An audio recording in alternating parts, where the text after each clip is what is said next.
தந்தி தொலைக்காட்சி நேயர்களுக்கு வணக்கம். நல்லதை சொல்வோம், நல்லதை செய்வோம், நல்லதே நடக்கும். இன்று 3/2/2023 வெள்ளிக்கிழமை. திருவாதிரை நட்சத்திரம் காலை 7:33 வரை, பிறகு புனர்பூசம் நட்சத்திரம். இன்றைக்கு பிரதோஷம். நந்தியை வழிபட்டு நலம் காண வேண்டிய நாள். சிவதூதனை வழிபட்டு சிறப்புகளை காண வேண்டிய நாள். இன்றைக்கு அந்த பிரதோஷம்னு சொல்கிறோம் இல்லையா, அதிலே அந்த வார்த்தையில் பாருங்கள், தோஷம் அப்படின்னு வரும். பொதுவாக வாழ்க்கையில் சந்தோஷம் அதிகமாக ஒருத்தருக்கு வரணும்னா பிரதோஷத்தன்றைக்கு நந்தியை வழிபட வேண்டும்ங்கிறாங்க. இந்த நந்தியம்பெருமானுக்கு என்ன ஒரு பெருமைனா, நம்ம அது பக்கத்தில் நின்று நினச்சிக்கிட்டாலே போதும். சில பேர் காது கிட்ட நின்று காதெல்லாம் பிடிச்சி சொல்கிறாங்க, அதெல்லாம் தொடக்கூடாது. பக்கத்தில் நின்று நம்ம அந்த நந்திகிட்ட நம்முடைய கோரிக்கைகளை சொல்லலாம். இந்த சொல்கிறதுல சில ஊர்களில் பார்த்தீங்கன்னா உற்சவ விக்கிரகத்தை வச்சு அப்படி பிரகாரம் சுற்றி வரும். நமச்சிவாய வாழ்க, நாதன் தாழ் வாழ்க, இமைப்பொழுதும் என் நெஞ்சில் லிங்காதான் தாழ்வாழ்க, கோகுலியாண்ட குருமனிதன் தாழ்வாழ்க, ஆகமம் ஆகி நின்று அன்னிப்பான் தாழ்வாழ்க, ஏகன் அநேகன் இறைவனடி வாழ்க, வேகம் கெடுத்தாண்ட வேந்தனடி வெல்கன்னு இந்த சிவபுராணத்தை படிச்சுக்கிட்டு அப்படி சுற்றி வருவாங்க. அப்படி சுற்றி வருகின்ற பொழுது 4 மூலையிலும் தீபம் காமிப்பாங்க. அந்த இதில் தென்மேற்கு மூலையில் தீபம் காமிக்கிற போது நீங்கள் எதை நினைக்கிறீங்களோ அது உடனே நடந்துரும்னு சொல்கிறாங்க. இது அனுபவத்திலேயே நீங்கள் பார்க்கலாம். ஒரு சில பேர் மாத்திரை சாப்பிட்டா தான் தூக்கம் வரும். சில பேருக்கு இந்த மாத்திரை சாப்பிட்டுக்கிட்டே இருக்க சொல்லி டாக்டர் சொல்லியிருப்பார். அப்படிப்பட்டவங்கள்லாம் இந்த மாத்திரையெல்லாம் இனிமேல் சாப்பிடாம உடல்நிலை சரியாகணும், அதுக்கான வழியை நீ காட்ட வேண்டும்னு சொல்லி நந்திகிட்ட வேண்டிக்கக்கூடிய இடம் என்ன அப்படின்னா, அந்த உற்சவ விக்கிரகத்தை சுற்றி வருகின்ற பொழுது தென்மேற்கு மூலை. அந்த இடத்துல நம்ம யாருக்காவது நம்ம முன்னோர்களுக்கு திதி கொடுக்கல அப்படின்னா, அந்த இடத்துல ஒரு வஸ்திரங்களை வச்சு நம்ம கொடுக்குற போது அதனாலேயும் பலன் கிடைக்குங்கிறாங்க. அது மாதிரி உள்ள அந்த நந்திக்கு ஒரு அற்புதமான பாடல் உண்டு. ஆலயம் தனிலே இருக்கின்ற அழகிய நந்தியை வழிபட்டால் வாழ்வை வளமாய் மாற்றிடுவார், வல்லமை அனைத்தும் சேர்த்திடுவார், சூழும் பகையை விலக்கிடுவார், சுகமும் நலமும் கொடுத்திடுவார், நாளாம் சனியில் வணங்குபவர் நஞ்சனி கண்டனின் அருள் பெறுவார்னு ஒரு பாடல். அதாவது சனிக்கிழமை அன்றைக்கு அந்த பிரதோஷம் வருகின்ற பொழுது இன்னும் பலன் கூட கிடைக்குமா. மகா பிரதோஷம்னு பிரதோஷம் நடந்த நாளாம். அது சிவராத்திரி அன்றைக்கு வருது. அடுத்தது, நந்தியை வணங்கும் மாந்தர்க்கு நலமும் வளமும் கிடைத்திடுமாம், சிந்தனை வெற்றி பெற்றிடுமாம், சிறப்புகள் அனைத்தும் சேர்ந்திடுமாம், கொந்தளிக்கின்ற உள்ளங்கள் கொடுக்கும் வரத்தால் மாறிடுமாம், வந்தனை செய்வோம் நந்தியினை வளர்ச்சியை காண்போம் எந்நாளும்னு சொல்லி ஒரு பாடல். ஆக வளர்ச்சி நமக்கு வருவதற்கு இந்த நந்தி உறுதுணையாக இருக்கிறதுனால இன்று அருகில் இருக்கும் சிவாலயம் சென்று நந்தியையும் சிவனையும் முயவளையும் நீங்கள் வழிபட்டால் நல்ல காரியங்கள் நடைபெறுவதில் இருந்த தடைகள் அகலும் என்று தெரிவித்து இன்றைய ராசி பலன்களை இப்பொழுது உங்களுக்கு வழங்கப் போகின்றேன். மேசராசி நேயர்களே, உற்சாகத்தோடு செயல்படுகின்ற நாள் இந்த நாள். உறவினர்கள் நல்ல தகவலை கொண்டு வந்து சேர்க்கப் போகின்றார்கள். 2 செவ்வாய் இருப்பதனாலே பணப்புழக்கம் நன்றாக இருக்கும். பொருளாதார முன்னேற்றம் திருப்தியாக இருப்பதனாலே இதை செய்வோமா அதை செய்வோமா என்றெல்லாம் சிந்திப்பீர்கள். கட்டிடப் பணி தொடரும். கடமையில் இருந்த தொய்வு அகலும். இந்த நாள் உங்களுக்கு ஒரு நல்ல நாள். ரிஷபராசி நேயர்களே, நல்ல சந்தர்ப்பங்கள் நாடி வந்து சேருகின்ற நாள் இந்த நாள். நாளை சந்திப்பதாக சொன்னவர்கள் இன்றே சந்திக்கலாம்.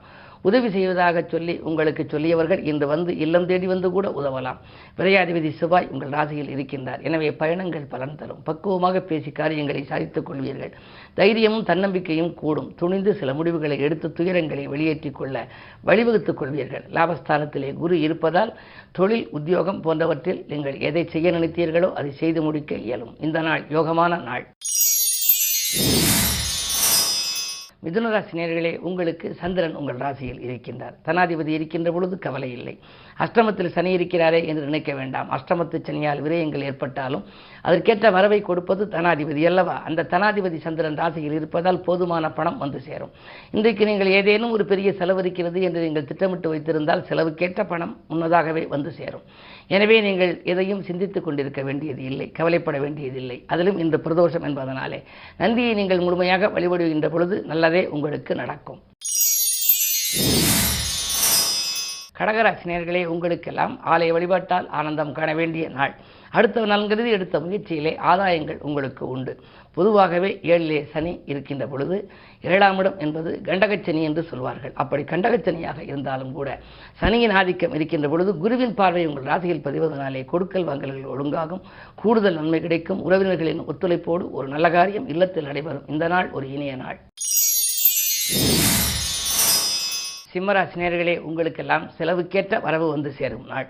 செய்தொழிலே புதிய கூட்டாளிகளை இணைத்துக் கொள்ள முன்வருவீர்கள். அஷ்டமத்திலே குரு இருப்பதனாலே தொழில் சில நாட்களாக ஸ்தம்பித்து நிற்கிறது என்று கவலைப்படலாம். அந்த ஸ்தம்பித்து நிற்கின்ற தொழில் வெற்றி நடைபெற வேண்டுமானால் இது போன்ற பிரதோஷ நாட்களிலே நந்தியம்பெருமானை வழிபட வேண்டும்.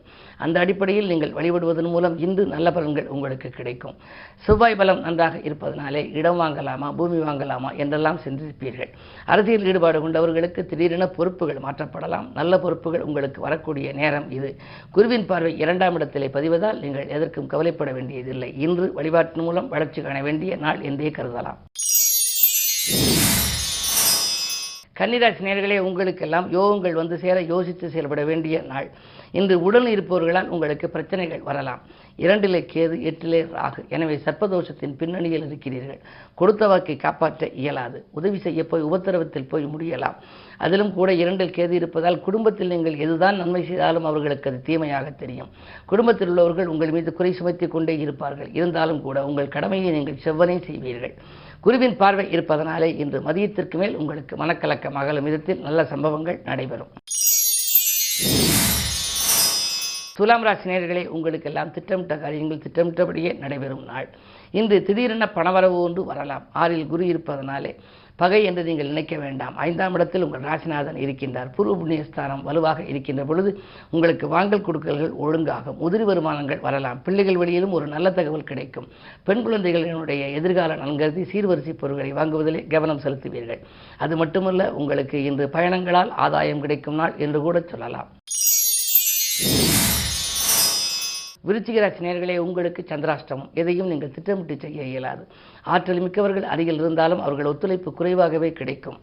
வரவை காட்டிலும் செலவு கூடுதலாக இருக்கும். பயணங்களால் அலைச்சல் ஏற்படுமே தவிர ஆதாயம் குறைவாகவே இருக்கும்.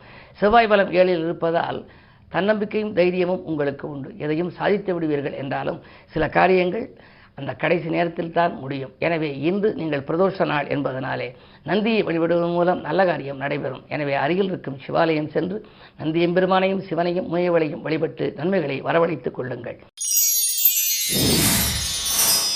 தனுசு ராசி நேயர்களே, உங்களுக்கெல்லாம் இன்று புதிய ஒப்பந்தங்கள் வந்து சேர்கின்ற நாள். புகழ்மிக்கவர்கள் உங்களுக்கு பின்னணியாக இருந்து சில காரியங்களை முடித்துக் கொடுப்பார்கள். 2லே சூரியன் இருப்பதால் அரசு வழியில் ஆதரவு உண்டு. அரசாங்க சம்பந்தமாக நீங்கள் ஏதேனும் புது முயற்சிகள் செய்திருந்தால் அதில் நீங்கள் கேட்ட உங்களுடைய விண்ணப்பத்திற்கு இன்று நல்ல பதில் கிடைக்கப் போகின்றது. மேலும் 2லே சனி இருக்கிறாரே என்று நினைக்க வேண்டாம். இருந்தாலும் 3ஆம் இடம் வெற்றிகள் ஸ்தானத்திலே சுக்கிரன் இருக்கின்றார். எனவே ஆடை ஆபரண சேர்க்கை உண்டு. அதிகாலையிலேயே ஒரு நல்ல தகவல் உங்களுக்கு வரலாம். இந்த நாள் உங்களுக்கு ஒரு யோகமான நாள். மகர ராசி நேயர்களே, உங்களுக்கு சூரிய சனி சேர்க்கை. எனவே தொடர்ந்து உங்களுக்கு இந்த சூரியன் இந்த மாதம் முழுவதும் அதில் இருப்பார் என்பதனாலே பொதுவாக தை மாதத்திலே சூரியன் மகரத்தில் தான் சஞ்சரிப்பார். மகர சங்கராந்தி பொங்கல் என்று சொல்கின்றோம். எனவே அப்போது சனியும் இருந்தால் பகை கிரகங்களின் ஆதிக்கம் இருக்கின்ற பொழுது எது செய்தாலும் நீங்கள் திட்டமிட்டு செய்ய இயலாது. திடீரென குணங்கள் மாறிக்கொண்டே இருக்கும். பிள்ளைகளாலும் தொல்லை, பிரதாரம் தொல்லை என்ற நிலை உருவாகலாம். அதிலிருந்து விடுபட வேண்டுமானால் அப்போதைக்கப்போது சுய ஜாதகத்தை புரட்டி பாருங்கள். திசாபுத்திக்கேற்ற தெய்வங்களை வழிபடலாம். குறிப்பாக இன்று என்று எடுத்துக்கொண்டால் இன்று பிரதோஷம். எனவே சிவாலயம் சென்று நந்தி, சிவன், உமையவளை நீங்கள் வழிபட்டால் உங்களுடைய வாழ்க்கை பாதையில் நல்ல முன்னேற்றங்கள் கிடைக்கும். நினைத்தது நிறைவேறும். கும்பராசி நேயர்களே, உங்களுக்கு சுக்கிரபலம் நன்றாக இருப்பதால் இன்றைக்கு பொருளாதாரம் சிறப்பாக இருக்கிறது.